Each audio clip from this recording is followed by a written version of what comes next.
తెలంగాణకు సంబంధించి ఇక రాబోయేటటువంటి రోజులలో ముస్లిం డామినేషన్ పెరిగేటటువంటి అవకాశం ఉంది. ఒకటి, ఇప్పుడు బీసీలకి సంబంధించి వీళ్ళు ఇచ్చినటువంటి తాజా లెక్కల ప్రకారం బీసీలు 56% మంది ఉన్నారన్నటువంటి గుర్తించినటువంటి నేపథ్యంలో దీంట్లో 10% మంది మళ్ళీ ముస్లింలు ఉండటం అన్నటువంటిది ఇక్కడ కీలకమైనటువంటి అంశం.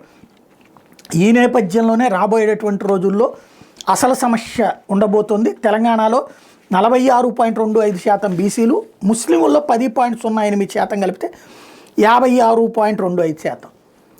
ఈ బీసీ రిజర్వేషన్లలో ముస్లింలకు సంబంధించి బీసీఈ ఇచ్చారు.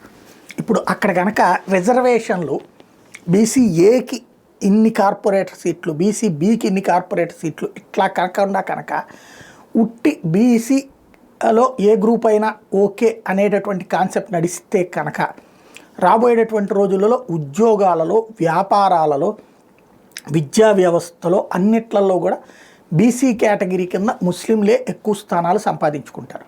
దానికి తగ్గట్టు అక్కడ చక్కటి పథకరచన నడుస్తోంది. వ్యూహాత్మకంగా వ్యవహరిస్తున్నారు. దీని వెనకాల చక్కటి మ్యాపింగ్ ఉంది. అదే జరిగితే కనుక ఆయా వర్గాలకి విపరీతమైన అవకాశాలు. నష్టపోయేది ఎవరంటే బీసీ సామాజిక వర్గం. ఇప్పుడు మరి ఏం చేస్తారనేది చూడాల్సి ఉంది.